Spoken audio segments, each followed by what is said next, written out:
So a lot of people in India, after buying their first house and getting that paid off, the second biggest thing they do in their life once they have a bit of accumulated wealth is go and buy their second house. And this is what I call the biggest blunder of your financial journey. But keeping that aside, smart person gets this kind of opportunity, they will not be doing such things.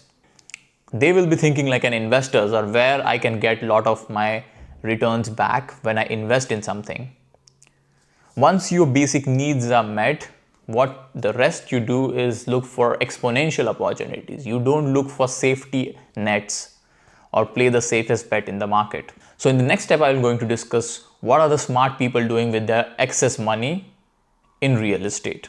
The first thing that the smart person do if they have excess money is look for commercial properties. Commercial shops which can generate higher return yield. Usually these commercial buildings are run by businesses. And if you look at it, the year on year incrementation of the rent is always higher in the commercial sector rather than in the normal renting business of a particular apartment, because salaries are not progressing in such a high degree and it's not catching up to inflation. Whereas business are generating higher profits compared to year on year basis. In a capitalistic society, I will always bet on a business rather than a person itself. The competition in this commercial space is obviously very high, so it's very difficult to get really good deals.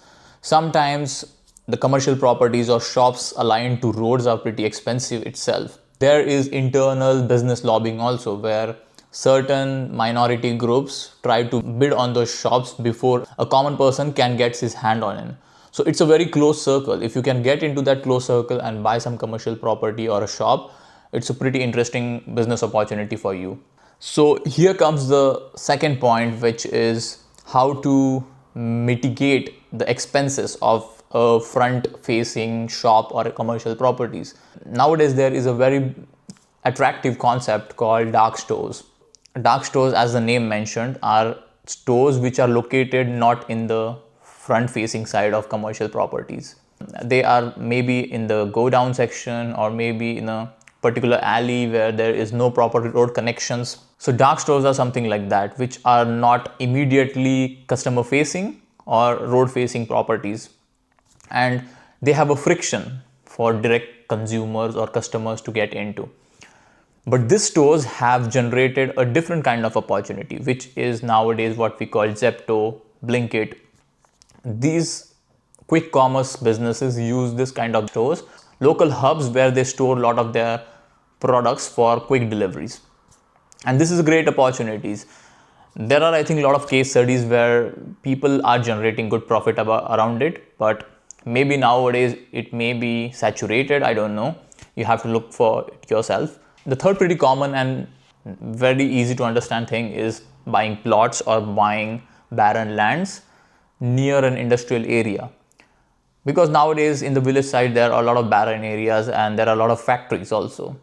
So to compensate for that, on a lot of lands there are go downs built for transportation and storing of products.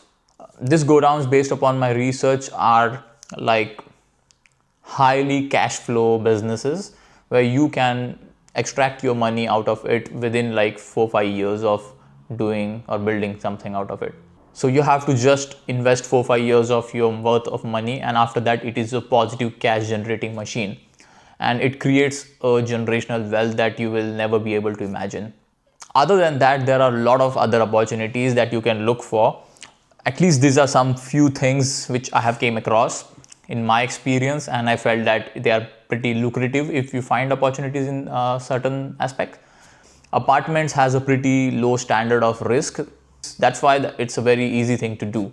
But as you go like commercial properties, then dark store, and then plots, the risk also increases and the technicality of real estates also increases. So that if you want to do like the investment thing, obviously you need a person who is very much highly invested in the real estate sector and he knows the in and outs of the business.